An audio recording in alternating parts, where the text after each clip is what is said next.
Bonjour à tous. Merci d'être là de bon matin pour cette session spéciale. Le programme était inspirant, donc ça ne m'étonne pas de vous voir si nombreux dans la salle. On est intitulé session spéciale et pour le coup, on a deux intervenants hors normes, deux personnalités inspirantes. Et en préparant cette discussion, je me disais un peu comme pour semer des petits cailloux ou des repères, des balises pour que le monde de demain soit durable et désirable, puisque c'est le thème de notre conversation ce matin. Donc avec moi se trouve Véronique Fayet, présidente du Secours catholique Caritas France. Bonjour madame. Bonjour. D'un Bonjour mot, à pour tous. voir le travail que vous faites, au moins pour cadrer 3500 équipes locales. L'association que vous représentez soutient, je crois, plus de 650 projets d'urgence à travers le monde. Et vous avez évidemment été mobilisé pendant la pandémie. On va en parler ensemble. Et puis, Bertrand Picard, bonjour monsieur. Bonjour, bonjour à tous et à toutes. Je sais que vous n'aimez pas qu'on vous le rappelle, mais néanmoins, vous êtes l'auteur de cet exploit du premier tour du monde en avion solaire. Et vous êtes surtout là ce matin parce que avec votre fondation Solar Impulse, vous avez initié, je crois que c'était aux rencontres il y a 2 ans, ce projet un peu fou de créer 1000 solutions très concrètes, très durables pour l'environnement et pour que le fameux monde d'après prenne corps et pas seulement avec des mots. Ma première question à tous les deux pour lancer cette discussion sera ce qu'a changé la pandémie dans votre secteur et dans vos engagements respectifs. Dans les médias et ailleurs, on a beaucoup entendu le monde d'après, plus de solidarité, la nature est revenue, c'est formidable. Véronique, est-ce qu'au-delà des soignants applaudis, est-ce qu'au-delà de la solidarité manifestée dans les rues vis-à-vis des premiers de cordée, comme le chef de l'État les avait appelés, vous avez constaté cette augmentation de la solidarité et de façon pérenne? Vous n'êtes pas obligé de répondre à ma question, c'était juste une politesse. Oui, la solidarité a été forte pendant cette crise et heureusement parce que la détresse, l'angoisse et la pauvreté ont été aussi immenses. Voilà, on a vu beaucoup de gens qui se débrouillaient à peu près dans la vie parce qu'ils avaient le RSA, plus un petit peu de travail au noir, plus de temps en temps une distribution alimentaire. Voilà, donc un petit système D qui s'était mis en place. Et quand toute cette économie parallèle s'écroule, il ne reste que le minimum, bon, le RSA pour certains ou d'autres revenus pour d'autres, ou rien du tout pour les jeunes qui effectivement avaient des petits boulots, se débrouillaient, arrivaient à passer d'un travail à un autre. Voilà. Et donc on a vu des gens qui étaient dans la précarité tomber dans la pauvreté. Et à ça s'est ajoutée une très grande angoisse. On a tous été quand même angoissés, sidérés par ce virus. En plus, les informations étaient très anxiogènes. Et donc pour les personnes en situation de pauvreté, ça a été décuplé. Décuplé de se dire, une maman seule qui se disait si je suis malade, qu'est-ce qui va advenir de mes enfants? Donc je ne sors plus de chez moi, je m'enferme, même s'il y a des autorisations de sortir, je ne sors plus. Des personnes âgées en très grande détresse, en très grande solitude. Voilà. Donc cette angoisse, cet isolement, cette peur ont été évidemment, vous le comprenez, beaucoup plus fortes pour les gens les plus fragiles. Et donc face à ça, effectivement, la solidarité a été très, très inventive. Alors nous, on a dû par exemple dire à nos bénévoles, dont certains ont des cheveux blancs comme moi, vous avez plus de 70 ans, les consignes sont claires, vous ne sortez plus. Donc ils ont été très très fâchés parce qu'ils se sentent très jeunes à 70 ans et ils ont raison. Mais ils ont inventé d'autres choses. Et on a notamment vu, grâce aux nouvelles technologies, beaucoup de soutien avec WhatsApp, des groupes Facebook, des chaînes téléphoniques, et même des gens qui n'étaient pas du tout férus de ces techniques-là, ont pu organiser du soutien. Et les gens nous ont dit, ça nous a maintenus vivants. Ça nous a maintenu la tête hors de l'eau parce qu'on avait tous les jours un bénévole qui nous passait un petit coup de fil ou qui nous faisait un petit message sur WhatsApp. Voilà. Et donc, on a des bénévoles qui ont passé 4-5 heures par jour au téléphone à soutenir les gens. Et ça a été salvateur, parce que sinon, je pense que beaucoup de gens se seraient vraiment effondrés. Voilà. Et là, on s'est heurté, c'est une petite parenthèse, à la fracture numérique. Voilà, des gens qui n'étaient pas équipés pour la scolarité des enfants, ou des gens qui avaient des forfaits de téléphone de 3-4 euros, et donc pour qui les communications étaient limitées. Donc on a travaillé là-dessus aussi pour essayer de dépasser cette fracture numérique. Mais oui, en temps de crise, heureusement, il y a de la solidarité. On a vu des jeunes bénévoles arriver, qui sont venus nous aider à distribuer des chèques services. Les donateurs ont été généreux, et je suis sûr qu'il y en a dans cette salle, donc je les remercie. Voilà, il y a eu de la générosité, il y a eu de la solidarité, heureusement. Mais le plus dur est peut-être devant nous. Alors, Bertrand Piccard va réagir évidemment, mais Bertrand, si vous me le permettez, je vais dévoiler un peu les coulisses des rencontres, puisqu'on se voit pour préparer ces sessions. Et vous avez été un petit peu plus provocante dans vos mots quand on a préparé ce débat ensemble. Vous m'avez dit, la pandémie nous a aussi montré, puisqu'on parle beaucoup des modèles français ici, tant économiques que sociaux, que le modèle social, le filet social français en temps de crise, on se rend compte que quand il y a un choc, finalement, il y a beaucoup de trous. Plus de trous que de mailles, et qu'on tombe facilement à travers. Et j'ai trouvé ça très intéressant. Oui, alors c'est une image très parlante. Un filet de protection, c'est bien, mais il y a beaucoup de trous. Et effectivement, dès le premier jour ou le deuxième jour du confinement, j'avais écrit au Premier ministre pour dire « Attention !» les plus pauvres vont être les plus impactés, donc il faut tout de suite mettre en place des aides pour qu'ils puissent ne pas mourir de faim, continuer à vivre chez eux, puisqu'il y avait un effet ciseau dans les dépenses des familles, dont on a souvent parlé, c'est-à-dire qu'il y avait moins de revenus et davantage de dépenses, parce que les enfants étaient à la maison, il n'y avait plus la cantine, et puis il fallait acheter du matériel scolaire, etc. Donc il y avait un effet ciseau extrêmement grave. Alors on a obtenu partiellement satisfaction, dans la mesure où le gouvernement a décidé de faire 2 aides pour les familles les plus fragiles, une au mois de mai, c'était très tardif et il a fallu vraiment batailler, et une au mois de novembre. On aurait souhaité que, comme pour les salariés, ça soit une aide mensuelle tout le temps de la crise. Bon, c'est une demi-victoire, mais effectivement ça nous a révélé aussi que le RSA tout seul, ou les minima sociaux tout seuls, ne permettent pas de vivre. Qu'il faut autour des heures de travail, des petits boulots, des petits trucs qui permettent de s'en sortir. Donc ça a révélé ça. Ça aurait dû inciter le gouvernement à vraiment chercher une autre solution pour demain. Ce n'est pas le cas aujourd'hui, mais bon, la fin de l'histoire n'est pas écrite, on en reparlera. Merci Véronique. Bertrand Piccard. L'aviation clouée à terre, vos 1200 projets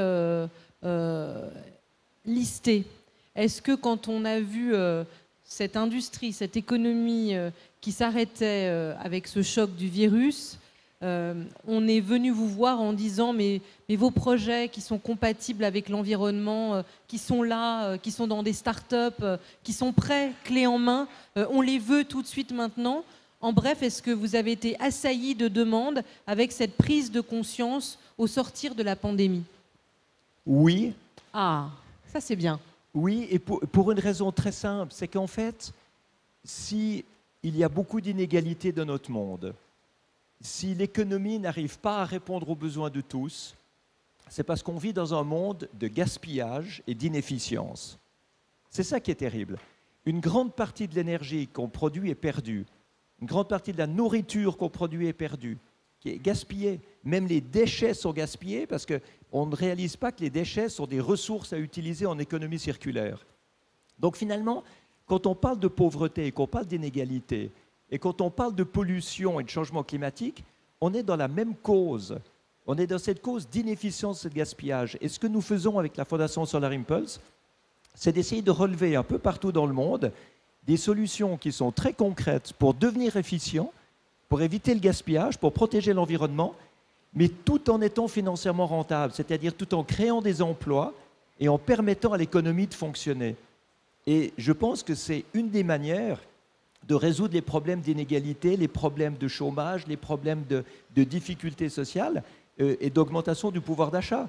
Quand vous vivez dans une passoire thermique avec un chauffage au fioul, c'est normal que vous ayez des charges de chauffage extrêmement hautes à la fin du mois. Si on peut isoler votre maison et mettre une pompe à chaleur, vous divisez par 3 vos charges de chauffage. Donc, vous permettez d'augmenter le pouvoir d'achat.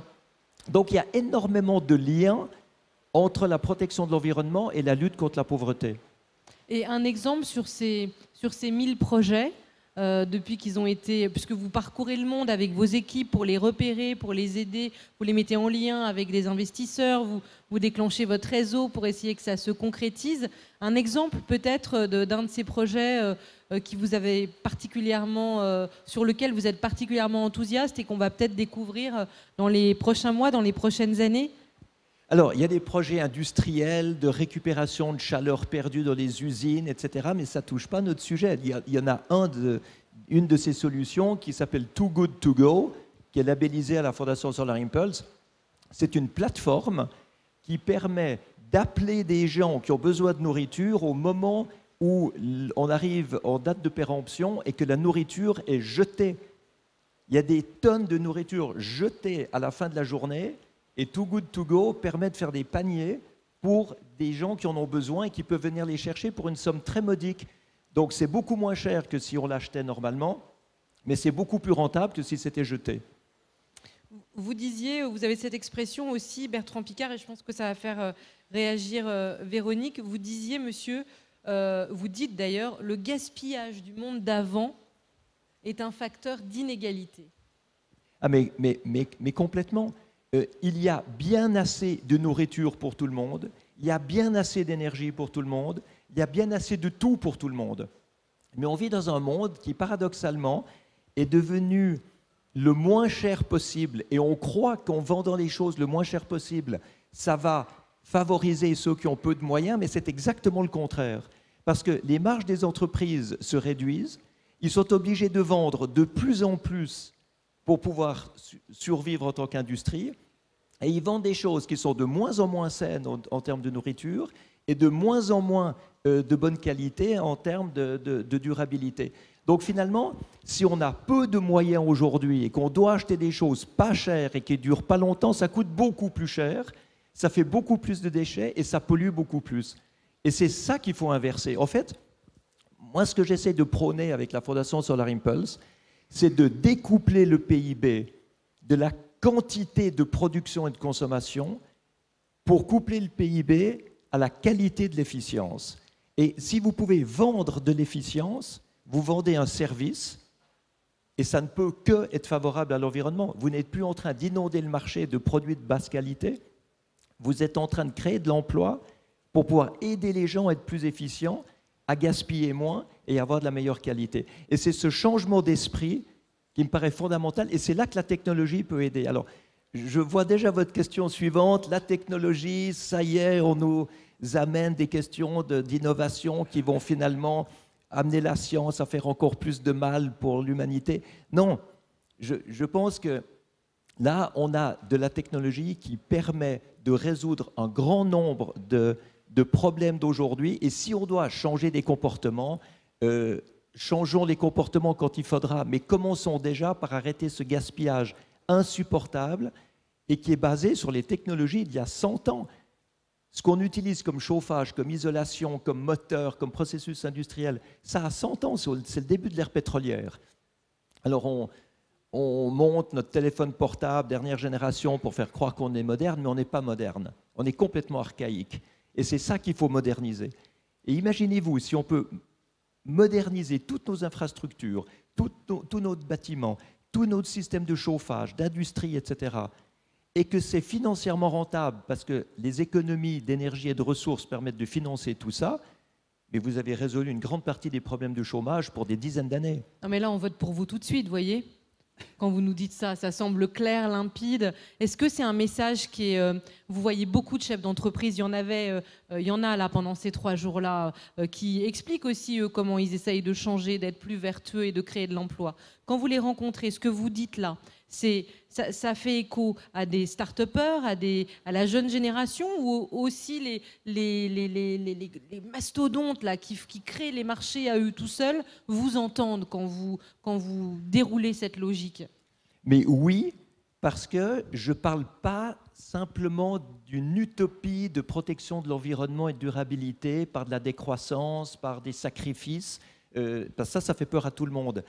Nous, on travaille avec beaucoup d'industries, on a des partenaires industriels qui nous amènent des experts, des solutions, nous leur amenons des solutions également. Et beaucoup étaient là hier. Quand vous voyez Air Liquide, quand vous voyez Engie, quand vous voyez des entreprises de cette qualité-là, Holcim, Air France, enfin, etc., ils sont tous en train d'entrer dans cette logique de nouvelles technologies pour être plus efficients, pour diminuer leur impact carbone, diminuer leurs émissions de CO2 et en même temps créer de l'emploi. Et vous savez, c'est un peu paradoxal, mais aujourd'hui, ceux qui font le plus pour l'environnement ne sont pas toujours les activistes écologistes. Aujourd'hui, ça commence à être des entrepreneurs et des industriels qui ont le bras de levier, le pouvoir de changer les choses et qui le changent parce qu'ils voient que c'est indispensable de le faire. Véronique, quand vous entendez Bertrand Piccard dire le gaspillage du monde d'avant est un facteur d'inégalité, vous acquiescez? Oui, oui, bien sûr. Et moi, je suis émerveillée par toutes ces innovations technologiques. Hein. Je trouve ça formidable. Le génie humain n'a pas de limite. Et qu'on mette l'intelligence d'aujourd'hui au service d'un développement beaucoup plus durable, je trouve ça formidable. Mais attention à l'illusion d'une 3e révolution industrielle, voilà, d'une croissance verte, voilà, qui nous ferait croire qu'on n'a pas de limite. On est dans un monde limité. D'abord, les ressources sont limitées. Hein. Toutes les ressources d'énergie, tous les métaux rares, c'est pas pour rien qu'on les appelle les métaux rares, c'est qu'ils sont limités. Donc, bon, ça, il faudrait un débat entier pour le faire. Mais surtout, la technologie, le développement industriel résout les problèmes pour, j'allais dire, les plus dégourdis, les plus agiles, mais pas pour les plus pauvres. Je donne un exemple très concret sur la rénovation énergétique. C'est un sujet formidable, la rénovation énergétique, parce que quand vous avez une famille qui vit dans un taudis, vous rénovez entièrement sa maison. Il y a beaucoup d'aides qui existent pour ça. Donc c'est bon pour la famille, parce qu'elle retrouve une vie normale. Moi, j'ai visité une maison avec une famille et un petit garçon qui avait dit à son papa « Ah, c'est bien maintenant parce qu'on n'a plus une maison de pauvres. Voilà. Donc je peux recevoir mes copains. » Donc c'est bon socialement. C'est bon pour l'emploi. Ça crée de l'emploi ici, non délocalisable, formidable. C'est bon pour la planète. Sauf que les plus pauvres, ils ne rentrent pas dans les dispositifs rénovation à 1 euro, Engie et compagnie.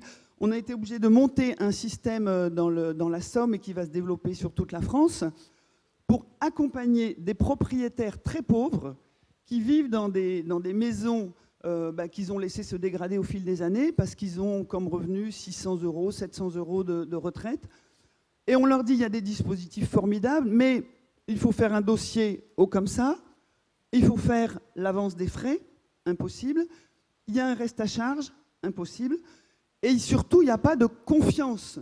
Les gens se disent, mais ce truc à 1 euro, ce n'est pas pour moi. C'est une arnaque. Je vais me faire avoir et finalement, je vais être encore plus pauvre qu'aujourd'hui. Donc, on est obligé d'avoir des équipes de bénévoles, tout un travail pour accompagner les gens, voilà, dans ce dispositif. Tout ça pour dire que l'important, c'est la confiance et le respect mutuel. Et c'est ça qui va vraiment changer la société. Pareil pour Too Good To Go, c'est formidable cette plateforme. Moi, j'ai beaucoup de neveux ou d'étudiants, de copains qui l'utilisent. Mais il faut être connecté. Il faut être connecté. Donc c'est très bien aujourd'hui pour les étudiants en difficulté parce qu'ils sont connectés. Mais jamais une famille pauvre ne va aller sur la plateforme Too Good To Go. Jamais. Parce que vous disiez c'est la fracture numérique de tout à l'heure. Ils n'ont pas d'ordinateur, ils n'ont pas de téléphone portable, ils n'ont pas accès. Oui, alors ça c'est le premier obstacle. Et deuxièmement, elle n'a pas confiance. Elle se dit, c'est un piège. Donc cette question de la confiance et de la façon dont on fait société est absolument centrale. Et je vais vous lire un petit passage d'un best-seller que tous les adeptes du développement durable connaissent. Donc c'est notre cher pape François. Laudato si, je sais que Bertrand l'a lu aussi. Et il y a un petit passage très simple tout au début qui dit « Les progrès scientifiques les plus extraordinaires, les prouesses techniques les plus étonnantes, la croissance économique la plus prodigieuse, si elle ne s'accompagne pas d'un authentique progrès social et moral, se retournent en définitive contre l'homme. » Alors ça, ce n'est pas nouveau dans la pensée de l'Église, parce que le pape cite en fait Paul VI qui s'adressait à la FAO en 1970. Voilà. Donc cette idée que le progrès technique, économique est indispensable, qu'il est bon et qu'il faut l'utiliser au maximum est importante, mais il faut aussi remettre en question, redéfinir ce qu'est le progrès humain.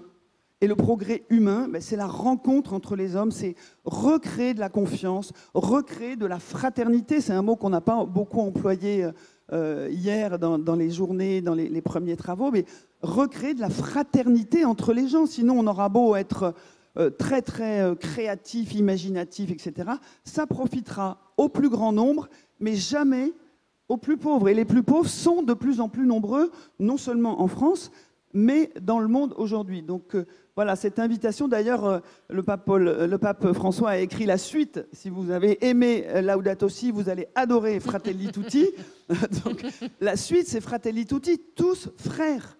Et on ne pourra pas se sauver tout seul. On ne pourra pas se sauver tout seul.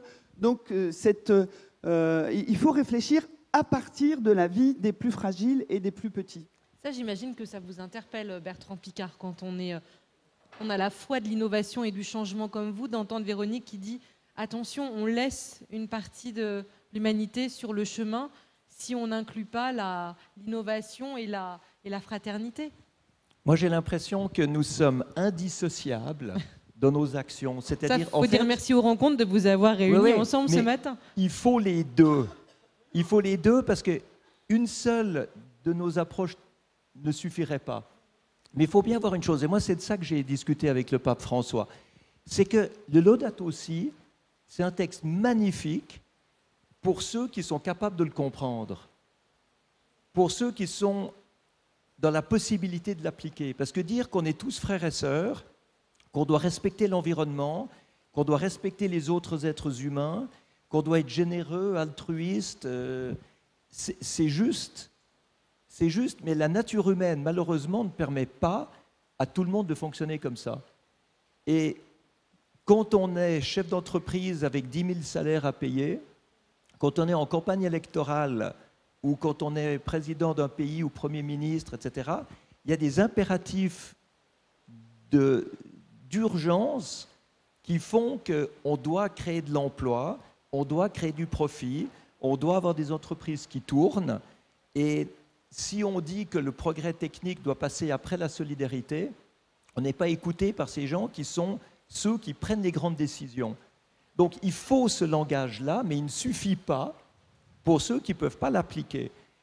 On va entendre Bruno Le Maire tout à l'heure qui sera là, mais il y a une bataille politique. On voit que le message finit par porter. Vous parliez des grandes entreprises ou des GAFA et de ces profits incroyables. Oui, mais comment il y a cette bataille dont se saisissent les politiques avec des résultats, enfin on l'espère en tout cas, mais en tout cas ça avance aussi. Oui, mais il faut amener la possibilité d'agir.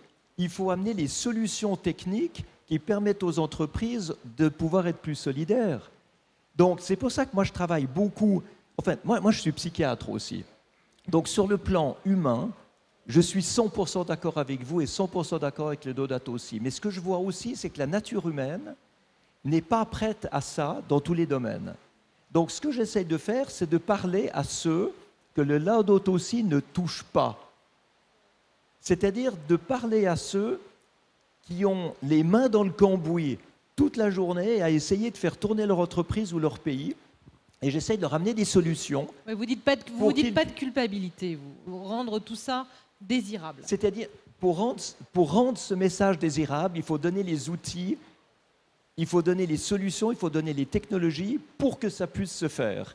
Et c'est là que j'agis avec ma fondation pour amener des solutions qui sont rentables et qui ne nécessitent pas une décroissance qui, à mon avis, amènerait au chaos social. Parce que alors, si on entre dans le processus de décroissance prôné par certains écologistes, alors là, au niveau chômage, au niveau filet social, etc., ce sera catastrophique. C'est des souffrances encore bien pires. Donc, il ne faut pas une croissance de la consommation, il faut une croissance économique, c'est-à-dire une augmentation des richesses pour tous.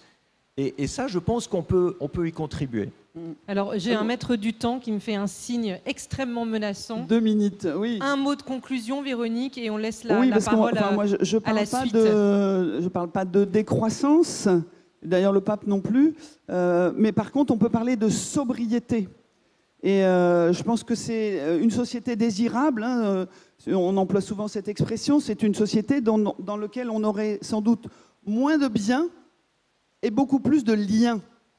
Et ça, on l'a quand même un peu expérimenté pendant la crise. On a vu que on consommait moins, on se déplaçait moins, et que pour autant, on n'était pas plus malheureux parce qu'on développait des liens d'une autre façon, d'une autre manière. Donc, moi, je suis pas d'accord avec vous pour dire qu'on ne peut pas faire les choses ensemble. Tous les hommes et les femmes sont faits du même bois. Voilà.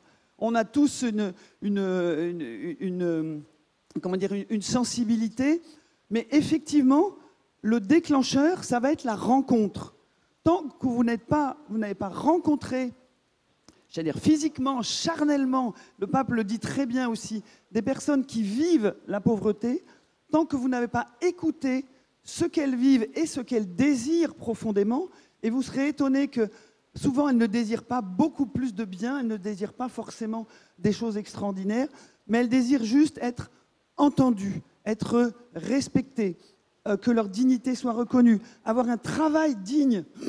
Donc ça fait partie de la mission des grands chefs d'entreprise, non seulement de développer de l'innovation technologique qui est saine et qui est belle et qui est bonne, et tant mieux, mais aussi de se dire comment je vais intégrer dans mon entreprise des gens qui ont été privés d'emploi depuis des années, qui n'ont plus de qualification et qui veulent juste retrouver un travail digne pour se sentir utile, se sentir respecté, se sentir frère en humanité entre l'ouvrier qui effectuera la tâche la plus simple et le grand patron. Donc nous, on croit beaucoup au Secours catholique. On a un slogan que vous allez garder en cette fin de session, c'est la révolution fraternelle. Voilà. Donc c'est une révolution, mais elle est fraternelle. Merci à tous les deux.